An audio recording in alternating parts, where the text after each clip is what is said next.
Good morning, Ram Nation. We are back. This is another edition of DNVR Rams Live. And of course, I am Justin Michael. As always, I am your host. It's August. We made it. Football is officially here. The players will report today. Day one of fall camp tomorrow morning, bright and early, 7 a.m. I can't wait. I'll be going live Friday. That's tomorrow at 1 p.m. That's kind of the plan moving forward. I will say I will be on vacation next week, so a little bit of a break in the content, but then obviously we'll hit the ground running like we always do. I'll go live again next weekend as well.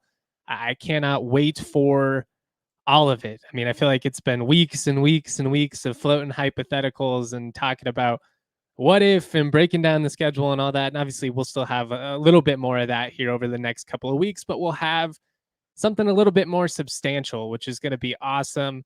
I do want to set the precedent before we get into fall camp of just kind of the tone of my coverage. I'm going to do everything that I can to keep you guys informed. I'm going to do everything that I can to update you with the most relevant information possible for you guys to know what's happening, what matters, what's exciting, all of that.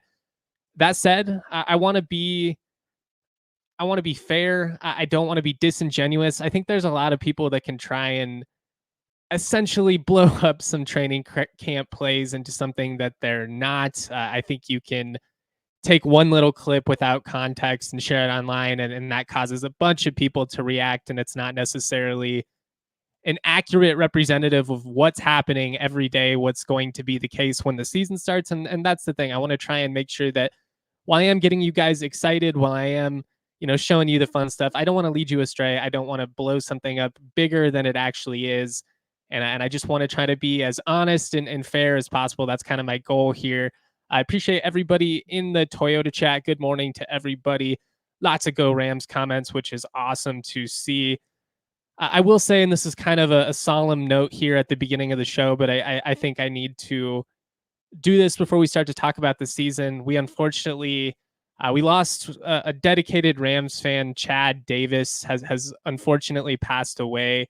Anybody that knew him in the CSU Rams community knows he was a really nice guy.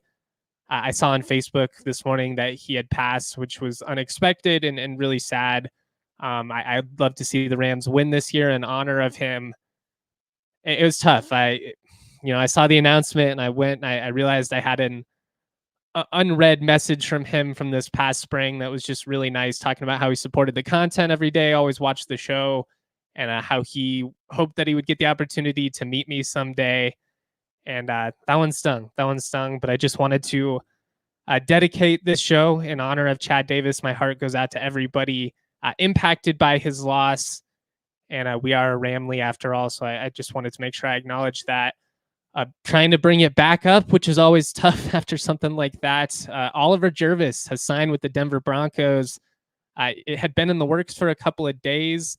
Yesterday, Quinn Bailey, kind of the sixth man in the O-line rotation, breaking his ankle. Tragic for Quinn, probably benefited Oliver in terms of him getting that opportunity in the Broncos. We'll see what happens there. It's very possible, as a UDFA, you could just be considered more of a camp body. That said, with a major injury to somebody that was projected to be a rotational piece, a guy like Oliver, who offers a little bit of positional flexibility, he could have an opportunity to shine these next couple of weeks. So big congrats to him. We'll see what happens there. On today's show, I'm going to be previewing the offense. I'm going to be previewing the defense. And then at the end, I'm going to get into why it's important for this team to have a hot start in September. It's not something that's happened very often in the history of CSU football, but I'm going to lay out some facts of why that does matter. Real quick, I do want to shout out our friends over at Coors Light. Life can be chaotic. It's been a whirlwind for me. Obviously, I went through the move, which was a process. Now I got up here. We got some garage door issues, which is always fun. I'm really thankful. I've got a great landlord. They're already taking care of all of that, but I was trying to be self-sufficient. Realized very quickly I am not the man for this job. You want to talk college football? I'm your guy. You want to talk about that ice-cold sweet nectar of the gods that is Coors Light? I'm also your guy, and Coors Light encourages you to choose a chill mindset.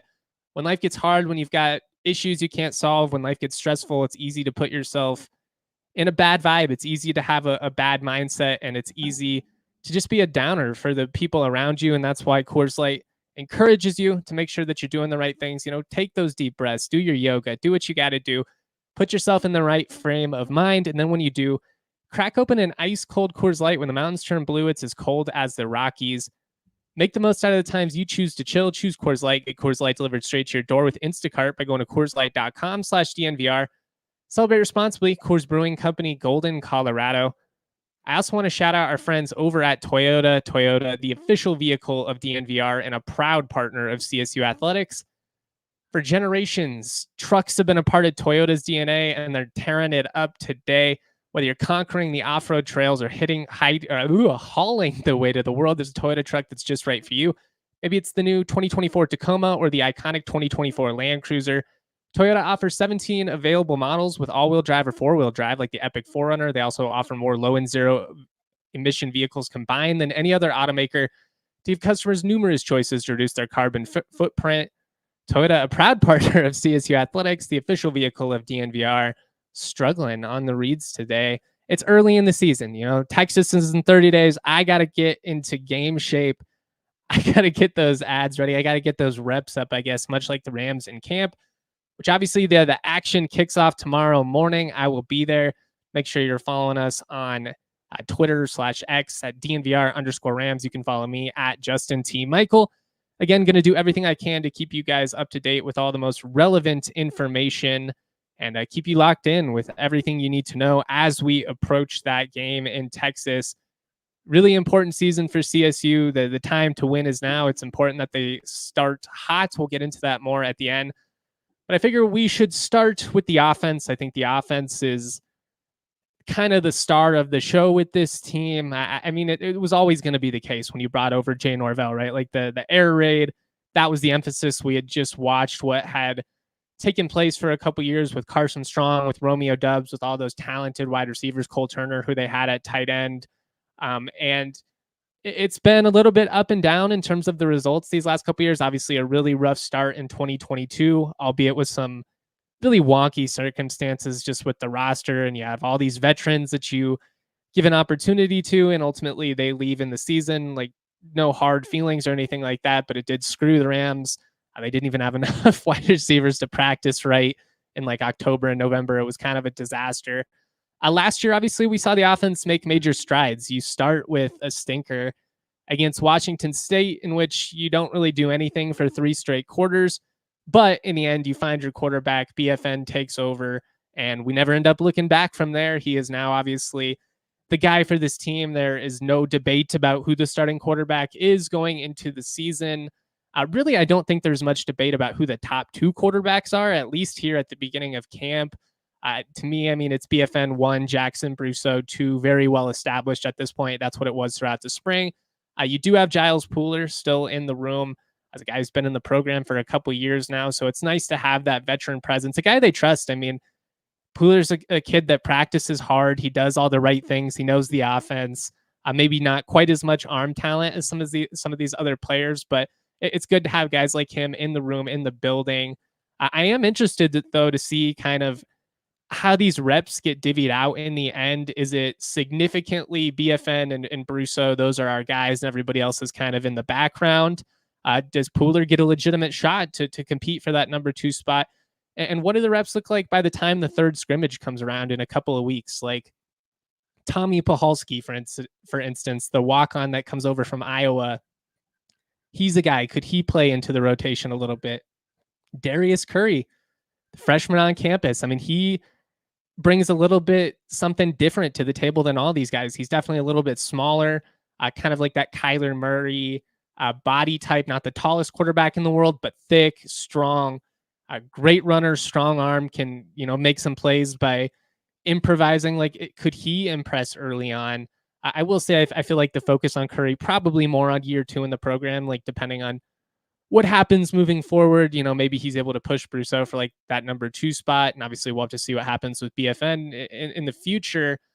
But not a lot of drama when it comes to the quarterback position going into this year. And that's a good place to be in. As John Madden famously said, when you have 2 quarterbacks, you actually have none. And CSU has their guy. So I'm excited to see kind of what he's able to do this year. I don't want to get too repetitive, but I think there is an opportunity for BFN and Tory Horton to make a similar leap in production that we saw from Grayson and Higgins back in 2014. Feels like we're due. Feels like we're due for the offense to really kind of hit the ground running here. Speaking of running, the running game going to be a big emphasis for CSU in 2024.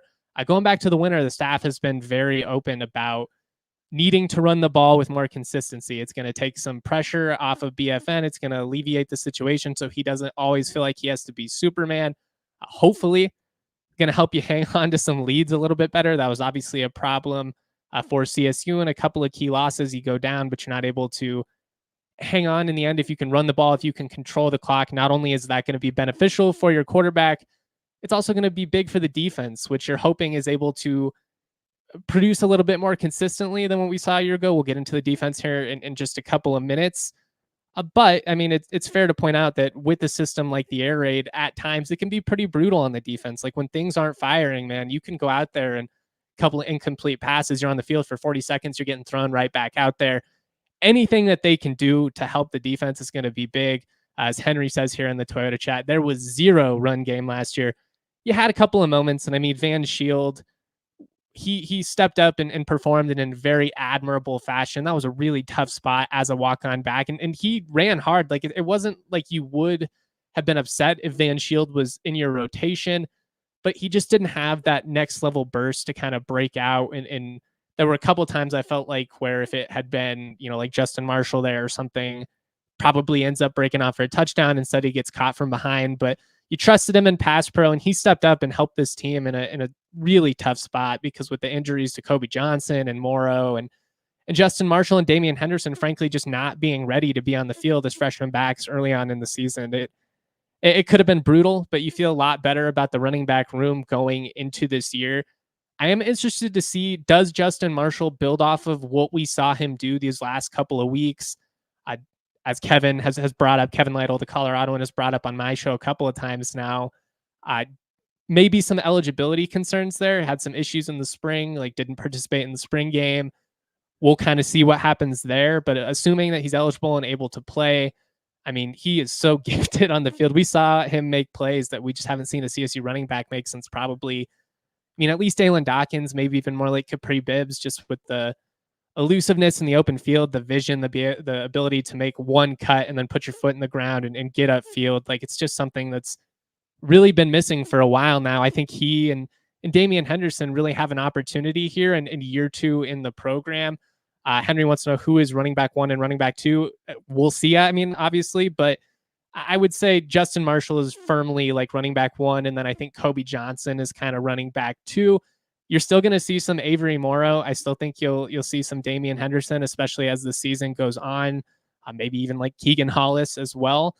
But I definitely think Justin Marshall should be the front runner for that running back 1 spot. It is nice, though, to have a guy like Kobe Johnson, who's never really been the bell cow back, but has a lot of experience between North Dakota State and his time in the program last year. Obviously didn't play a lot of games because he got hurt week 1. But I am interested by this running back room, and I think that's going to be a really big factor for the team this year, and whether they're kind of able to really break through and, maybe be a team that wins like 8 or more games is in the factor for a Mountain West championship, which maybe it sounds crazy if you're cynical, and I understand that because it's been, over 6 years since they've even made a bowl game, haven't won a conference championship since 2002. Like there's plenty of reason to look at the situation and say, I'll believe it when I see it. But just with how the schedule plays out and everything, with the talent that you have, like there is a world in which everything comes together and you end up making some noise in the Mountain West. Running the ball, though, it's going to be really big. And then obviously just kind of building off of what you built in the passing offense last year, you've got to limit the turnovers. BFN knows it. The staff knows it. Everybody in the world knows it. But you do want to build off of the explosive plays that you created. You also kind of want to build off of what you established last year, although Justice Ross Simmons and Lewis Brown, they're no longer in the program, unfortunately. What was really encouraging about last year is it wasn't all Tory Horton. You saw consistency from both those guys throughout the season. Dylan Goffney played a factor, and he's back. He's a guy that you've heard Norvell bring up repeatedly whenever anybody start focusing on Horton and and Donovan Ollie and Armani Winfield and Jordan Ross and all these guys, and it makes sense. There's a whole lot of talent. He always makes sure to bring up, Goffney in the slots, got good size, 215 pounds. I thought he was awesome in that game against Boise State. I am interested to see, though, out of that group, like, who is the clear-cut number 2 wide receiver. Donovan Ollie was in here in spring, so I would think he has a little bit leg up on the competition. That said, I mean, Armani Winfield athletically can just do things that not everybody is capable of. The former 4-star prospect that came over from Baylor, he's a stud, and I'm really interested to see kind of what type of chemistry he has with BFN early on. Same goes for Jordan Ross. I mean, Jack Howell, Tory Horton, and Jay Norvell, all of those guys out at media days made a point to shout out the true freshman, and just everything I'm hearing behind the scenes is this dude's the real deal. So I think there's a very realistic world in which he plays a factor this year. The thing that's nice about receivers compared to, quarterbacks, offensive line, even running backs, like, you can create packages where you just take advantage of their athleticism, even if they aren't necessarily 100% up to date in the playbook at that stage of their career. It's harder to do that as a running back. You got to be able to trust them in pass pro. I mean, offensive line, it's not even a conversation. But I could see a situation where you see a young guy like Jordan Ross really, take the world by storm. I want to see if some of the second-year players, though, like Caleb Goody, Jamari Person, can they play a factor? Because we've heard a lot of great things about them in practice last year. Goody especially stood out in practice. Jamari Person's got great size. He runs well. I could see either of those guys breaking out. And if it is a situation where you have 4, 5, 6 receivers consistently in the mix, obviously Tory Horton, he's going to be the star. Like, he's going to be the leading receiver, as an opportunity to become the Mountain West all-time leading receiver, first CSU receiver to have 3 straight 1,000 yards. I mean, Tory is him. What made those Nevada teams so tough to defend was it wasn't just Romeo Doubs, man. They had so much talent out wide and at the tight end position. And, I think that's going to be key for CSU this year is, can you have 4 or 5 guys with, like 35 plus catches, and they're not all going to be, 50 plus catch guys, but could you have 2 or 3 that do that and a couple more that are, right there in the mix? And there's certainly no lack of talent, but who can kind of step up and separate themselves from the pack? That's what's going to be interesting to me. They finally have that wide receiver room, it feels like, in a position where this staff kind of envisioned when they came in. Jay has always been big about wanting those big athletic pass catchers, and they just didn't have a ton of them the last couple of years. Now they finally do. Tight end, can 6'7" transfer Jackson Warren, can he hit the ground running? He's a guy who the staff loves. A lot of P4 programs came in on him late. That said, it is hard to kind of it is kind of hard to be, like, reliable when you weren't here in the spring as a pass catcher. He's really going to have to work hard in the playbook to kind of make up for some of that lost time. That's not his fault. That's just, circumstance. It just would have been huge for him to be here in the spring.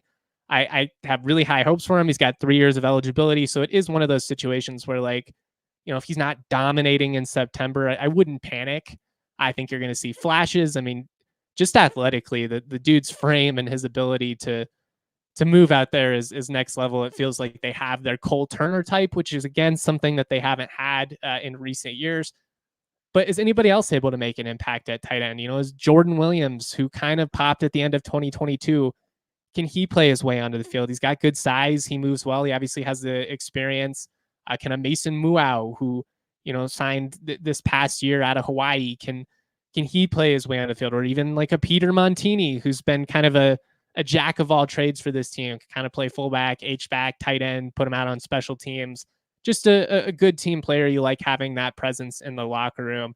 But can any of those guys kind of make an impact at tight end? That's going to be interesting to me. And then as far as the offensive line goes, you have 3 established starters going in. Savion Henderson's going to be your left tackle. Jacob Gardner, obviously, is going to be your starting center, preseason all-conference. And Drew Moss will move from right tackle to right guard. By the way, hearing great things about that. They think he's an NFL caliber guard. He held his own at right tackles, but I think that move is going to be really beneficial for him and his potential in the future. And I credit the staff for doing that, both Gardner and Moss, guys that, have shown they're capable of playing out wide, but what's really best for them in their future is to play in the interior and to get that experience. Plus, CSU as a whole has just been trying to get bigger in the trenches these last couple of years. The O-line this year going to average around 6'5", 305, which is awesome. Who ends up starting at right tackle and left guard, though? I would say Aaron Karras is probably the front runner for right tackle as of now. Kind of started to pop as the season went on last year. They trusted him. Left guard, I could see it being Alex Foster, who came over from Utah Tech, was in the rotation last year. I believe that's who Phil Steele had projected at left guard. I think Kevin Lytle projected him at left guard as well. I still think it might be Tanner Morley. I've heard a lot of things behind the scenes that this dude is a mauler. Obviously, he's got great size. I mean, he's an NFL caliber offensive lineman. He needs the experience. He's still young, only in his second year in the program. Just for the sake of being different, I'm going to go with Tanner Morley, but I would not be surprised at all if it ends up being Foster. I think both those guys will factor into the rotation. And what's encouraging going into this year is I feel like you've got 8, 9, 10 guys that if they had to play for an extended period, you'd feel pretty comfortable about that. I mean, Keegan Hamilton got a lot of experience a couple years ago, whether at center or guard, he's a guy that you could put out there. Ader, Urian Bonchea, and I hope I said that one correctly. I'm constantly working on it. I've heard great things about him behind the scenes. Like maybe he can kind of play his way into being a swing tackle or something like that. But you've got great depth. You've got great athleticism. And it really feels like that offensive line is just in a good spot, which is something that we hadn't been able to say pretty consistently there at the end of the Bobo era. And obviously, most of the Adazio era was a mess. I mean, Barry Wesley did his thing. Cam Reddy was a solid center, but their guard play was atrocious, and they had no depth at the tackles, and it was just not good. Pretty encouraged, though, going into this year. Defensively, kind of a question mark, and we're going to move on to that. We're going to talk about that here in just a second. I do want to shout out our friends over at the Circa Sportsbook. Guys, the Circa Sportsbook app is available for download in Colorado. It's run by the same great people that run the Circa Resort and Casino out in Vegas. If you listen to the show, I swear by it. It's my favorite spot in Vegas, and it's not even close for so many reasons. Like, you get to chill in the best sportsbook. They've got great and timely, tellers. Sometimes it takes forever to cash your tickets and stuff. Not at Circa. They've got all kinds of tables. They've got great food options. It's so expensive to eat in Vegas these days, but at Victory Burger and Wings, you could get like a burger and a Coke for like $15, which is pretty good, especially for Vegas. If you're craving that Vegas experience, but you're out in Colorado, that's all right. Hop on the app. They strive to give you some of the best splits around. You might get minus 115, minus 120 odds elsewhere. You're going to get those minus 110 splits with Circa. When you start winning, they're not going to limit your ability to keep winning, which is not the case with other sports books. They're highly transparent, and they've got people running the app, not chatbots. Download the app at circasports.com. Circa Sports bets can be made while physically located in the state of Colorado. Must be 21 or older. All rights reserved. Circa Sports Colorado encourages you to gamble responsibly. Gambling problem? Call or text 1-800-GAMBLER or visit problemgamblingcolorado.org. I also want to talk to you guys about Raising Cane's. It doesn't get any better than Cane's, guys. Those delicious chicken finger meals, so crispy, so hot. You pull them apart, and just so much flavor. You can't forget about the creamy coleslaw, that secret cane sauce. Obviously, the French fries are fire. Little pro tip, get a couple of pieces of Texas toast, get a little extra cane sauce, make yourself a little chicken Sammy. For cooked order, hand-battered chicken fingers, race into Raising Cane's. Turbocharge your chicken fingers. Get them even faster by ordering online at raisingcanes.com or through the mobile app. Raising Cane's Chicken Finger, one love. Henry in the Toyota chat says, I remember Jay saying they want to get to the point where they are too deep at every position. Finally seems like it's that position where there's competition for playtime all around. Offensively, I'm with you. Defensively, I think it's fair to say that there's potentially some holes. I don't think it's a given. I just think they're rather unproven at a couple of key spots, and we're going to get into all of that. We can start in the trenches. Taylor wants to know the top defensive tackles after Cam Baratow. Cam Baratow definitely would be number one. But I mean, I think James Mitchell is pretty firmly number 2 right now. He's a guy that's been in the program for at least 3 years. Tyler Quinn also has got good experience as well. I think you'll see him. But I'm kind of curious though, how does like a Jernias Tafia play into the factor after coming over from Washington State, or a Vakauta who came over from Utah State, and I probably butchered that pronunciation, so I'm sorry. I will say it's hard for me to look at the situation and say, you lost your best cover corner in Chigozie Anuzium, you lost your best pass rusher in Mo Kamara, and the defense is going to get better. It's hard for me to envision that. Now, maybe they have more depth all around and you can kind of moneyball the approach. You're not going to be able to replace Jason Giambi 1-for-1. Can you create that production in the aggregate? Can you have a steady stable of guys that come in, that make plays? You're going to need some of these guys to step up in a major way. I mean, I don't think it can just be a hodgepodge of nobodies. Like, I do think you need a newer Gatkuth to really break out in a major way, and he's flashed that potential. I think you need a Boom Jock to really stand out at linebacker. And if those guys can make the type of ascension we saw from, Mo Kamara in the last couple of years, Chase Wilson at linebacker a year ago, can you get some of these guys to break out and really show what they flashed at times, but can they just do it with a little bit more consistency? That's going to be interesting to me. They're going to have to stop the run better than they did last year. They got to be more consistent in man coverage. They had moments where they were really solid. They also had moments like Utah State where it was head scratching and they just got torched. And we've got to see some more consistency. The benefit is you do have some guys that have played a lot of football for you. I mean, Jack Howell, Henry Blackburn, these guys have been the staple of the defense for 3 years. Chase Wilson's played a lot of football the last year and a half. Newer Gatkuth, even last year, he played a lot of snaps. Cam Barata, like, he's played a lot of football.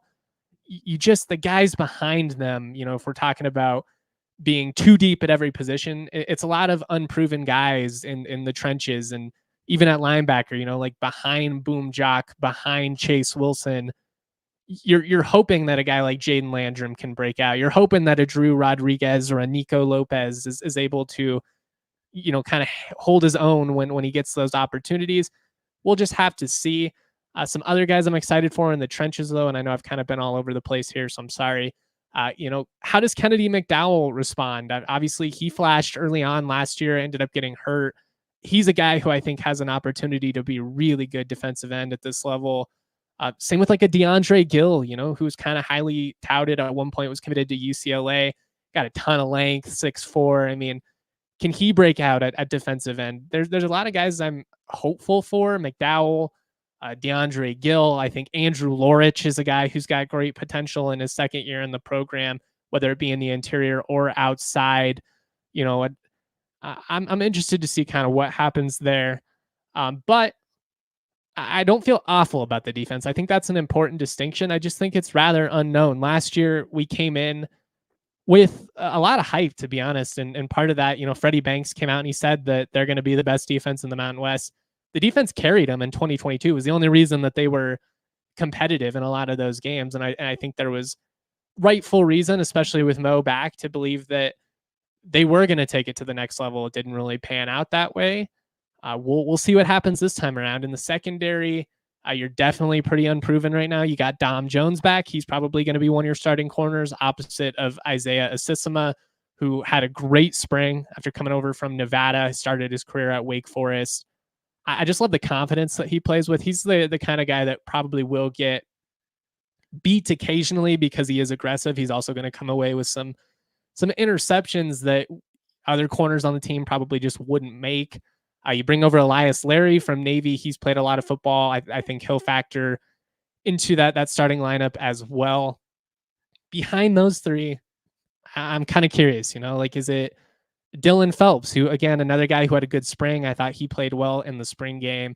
He's in his second year in the program. Can he be a guy that you trust? Or, at the nickel, can a guy like Terrell Grayson or, I'm interested to see kind of what happens out of these veterans. You have a lot of guys that between CSU and their other stops have played a lot of football over these last 4 or 5 years.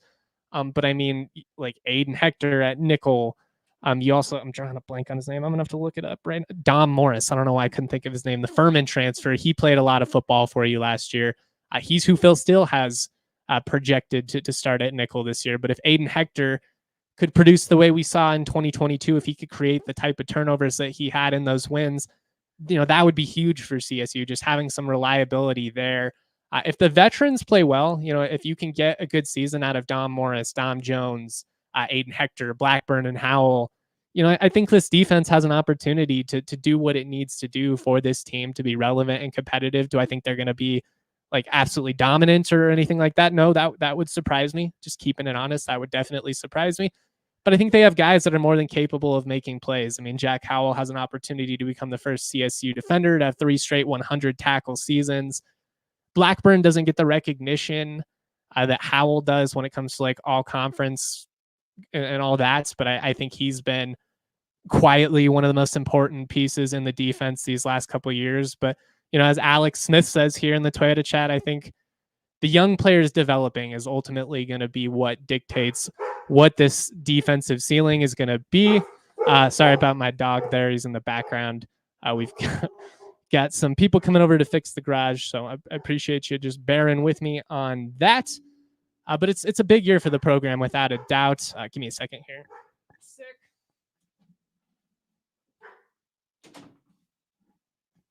Sorry.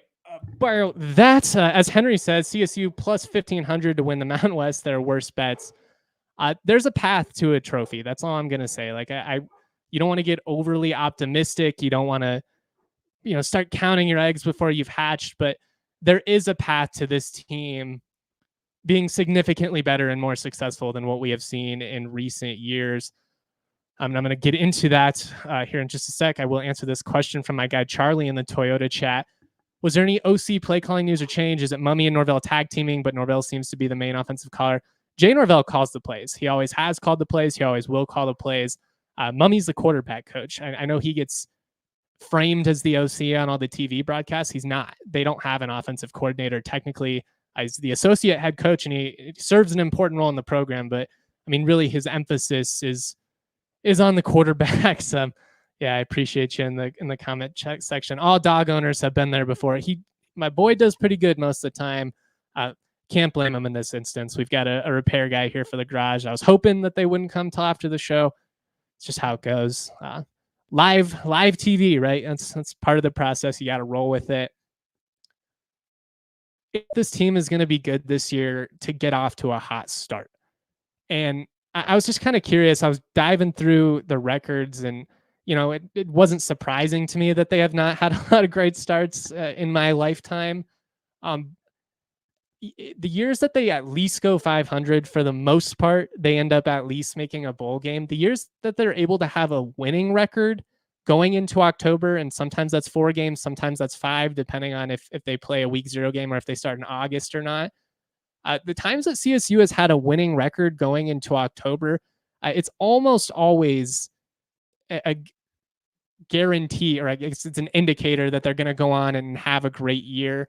I will say there are a couple of outliers. If you remember back to 2009 and 2010 under Steve Fairchild, they started 3-1 both of or 2008 and 2009. They started 3-1 both of those years, ended up going 3-9 both of those seasons. So that's brutal. But those are true statistical anomalies. I mean, they started 4-1 in 2002. Obviously, that was the last time that they ended up winning the league. They started 3-1 in 2000. That was a 10-win team. They went 3-1 in 99, 4-0 in 1994, the team that won the WAC, 3-1 in 1990, the Freedom Bowl winning team. Every double-digit win team in school history outside of the Fairchild had at least a winning record going into September, and outside of the Fairchild years, every team since 1990 that's had a winning record going into October has won at least 8 games. With the way that the schedule plays out, you've got a really tough start here over the first 5 weeks, going to Texas and Oregon State, a couple of P4, I say in quotation, trips. That's not easy. Obviously, having CU at home is a tough game, but first time since 1996, you're going to be amped for it. You're getting a lot more respect when you look at the line than a year ago. I mean, last year, you're like 4-score dogs going into that game, which was absurd. Wouldn't be surprised if we see the line jump up a little bit, especially if CSU ends up getting rolled in Texas, which is always possible. But if you could win 3 out of those first 5, if you could be 3-2, going into the season, I think with the way that the schedule pans out at the end, there's a really good path to winning like 8 or more games at that point. Now, if you start 2-3, then you're probably looking more at like a 7-5, 6-6. But if you could beat some teams that you're not supposed to, at least on paper, like if you could pull off a couple of upsets early, like you did in 2014 when you beat CU and Boston College, like you did in 2002 when you go on the road and you beat Virginia and then you beat the number 6 CU Buffs team in Denver. Like there is an opportunity for this team to really take the world by storm. And like, I don't want to get too carried away because there's a very realistic world in which you start like 2-3.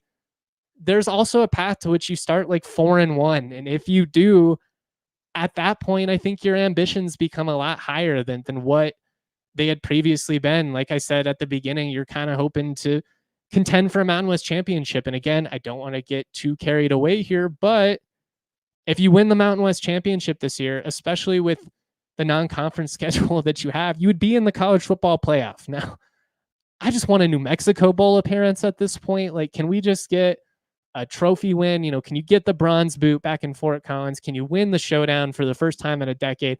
If you do that, the rest of it's gravy to me. But I mean, it sure would be incredible in a year where it frankly feels pretty wide open. I mean, I would say Boise State's the clear-cut favorite at the top. I still think you got to respect Fresno State and UNLV, but I also think it's fair to point out that UNLV without Maeva, new quarterback, it's no guarantee that they're going to hit the ground running. They've got a tough schedule as well. They've got Houston and Kansas in the non-conference play. Like those aren't gimme games. Fresno State, you just lose Jeff Tedford. I've got a lot of love for Tim Skipper, but are they able to maintain the same type of consistency that we saw under Tedford? And even a team like Wyoming, you have a lot of experience returning in the offensive line. I think they've got 4 of 5 starters returning in the offensive line. Harrison Whaley, in my opinion, outside of Genty, probably the best back in the league. Defensively, their front 7, probably the best in the conference, but you lose Craig Bohl, you lose your Sonny Lubick. And on top of that, you've got a new quarterback as well. And I know they're really excited about Svoboda. I can say his name, by the way, basically had a stroke trying to say it on the show last week. But I know they're excited about his potential. He's a big guy. He's got a rocket arm. He's got some Josh Allen vibes, I'm sure. And they're dreaming big, and I get all of that, but it's no guarantee that they're going to be able to maintain what was established under Craig Bohl. Who knows what's going to happen with Utah State? Like, this schedule worked out in such a favorable way for CSU, at least the second half of it. Now, it's a tough start, and that's why I think that's going to be really what dictates how unique of a season this is. Like even going to a bowl at this point would be unique based on how the last couple of years have gone. If you could start 3-2, if you could go 4-1 over the first 5 weeks, it opens up the possibility of something really special. And obviously, like in that scenario, you can't have any of the frustrating losses that you've had in past years to teams that you were better than. You can't be losing FCS games, even like middle of the road or slightly above average Mountain West teams. You can't lose those type of games. You can't go into Reno and lose. You can't, lose to a San Jose State. Like you've got to find a way to beat the teams that you have more talent than. And that's been a tricky proposition for the Rams in recent years, as we all know. But when you look at what this team has offensively, when you look at the experience that they bring back defensively and the possibility of some of these young guys popping, they've got great special teams. I mean, Jordan Noyes and Patty Turner coming back as the specialist is really big as well. And Tory Horton as a return man. This is probably the best special teams unit top to bottom CSU has had. Oh, I can't even think of the last time we had a dynamic return man outside of Tory Horton. Dietrich Clark, I guess, had some moments. Joe Hansley had some moments as a returner, but like you got to go back to like the Dexter Wynn days when CSU has always had great punters and kickers are kind of hit or miss. But I feel really good. I feel really good about what's possible for this team. I would say I am cautiously very optimistic for CSU going into this year. I will say, like, you see the path in which this team is only like 7-5. I think 7 wins at least with how the schedule is panned out for them. Like, you could see that path. I also think you can talk yourself into, if this team starts well, there's a world in which they really take the world by storm and they're competing for a Mountain West championship, and maybe even more beyond that. Now, we don't want to get too carried away. We don't want to go into the season with Mountain West championship or bust type expectations, because that could definitely set you up for disappointment. I will say, if you look around come November and this team's like 8 or more wins and they're right there in the mix, I don't think that would be very surprising. I think a couple of plays go differently last year and you win 7 games, then everything that I'm sitting here preaching to you, there'd be very little resistance to it, because people would be like, yeah, schedule's really favorable.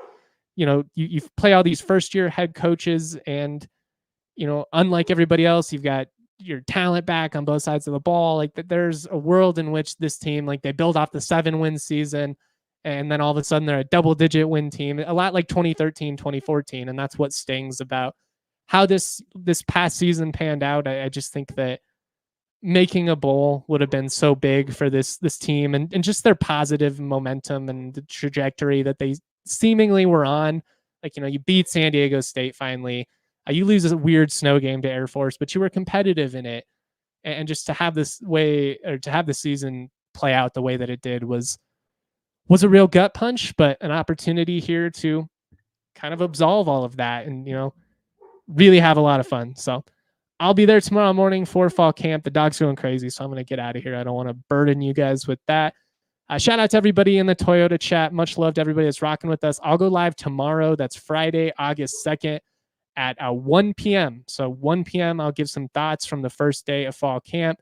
Again, not going to try and get too carried away. And, day one before they've even gotten into pads, I'm not going to share like 14 clips of some dude. And, oh my God, this guy who we've never seen be on the field before is going to be the next conference star.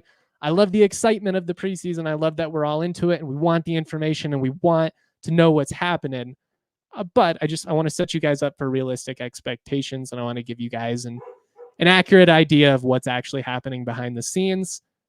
Looking forward to it. I've been craving it. The off season's great and all. It's nice to recharge, but man, is it good to finally be back. As Charlie says in the Toyota chat, go Rams, baby. I'm always proud to be. Much love, y'all. Peace. We all silly like the mayor.